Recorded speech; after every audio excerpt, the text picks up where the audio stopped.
আসসালামু আলাইকুম। আজকে আবারও রান্নার একটা ভিডিও নিয়ে আসলাম। আজকে অন্যভাবে রান্না করতেছি, সেটা পেঁয়াজ ব্লেন্ডার করে নিয়েছি, রসুন বাটা, আদা বাটা, জিরা বাটা, হলুদ গুঁড়া, মশলা গুঁড়া, মরিচ গুঁড়া, জিরা গুঁড়া সকল কিছু দিয়ে সুন্দর করে কষিয়ে নিচ্ছি। এখন এলাচ, তেজপাতা,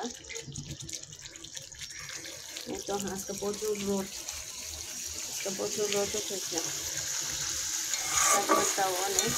এদিকে আমি মুরগির মাংস রান্না করব, তাই ভালোভাবে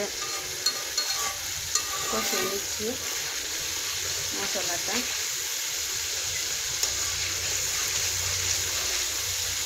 অনেক সুন্দর একটা গ্রাম বের হচ্ছে, এখানে কালারটাও পারফেক্ট আসছে।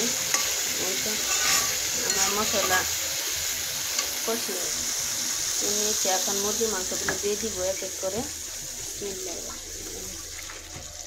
আগে থেকে সুন্দর করে পানি জড়িয়ে নিয়েছি, এখন জাস্ট দিয়ে দিচ্ছি।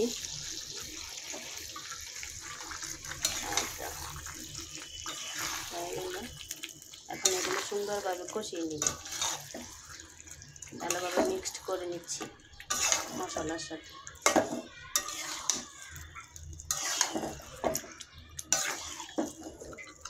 আপনারা কমেন্ট করে জানাবেন আমার মুরগির রান্নাটা কেমন হয়েছে।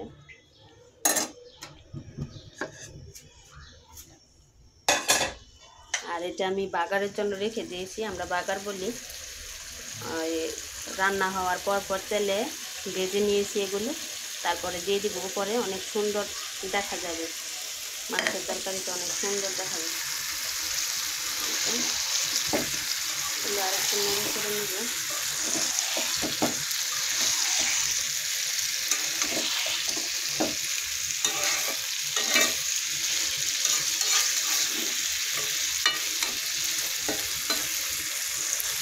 ভিডিওটি ভালো লাগলে লাইক, কমেন্ট, শেয়ার করবেন, অবশ্যই সাবস্ক্রাইব করবেন।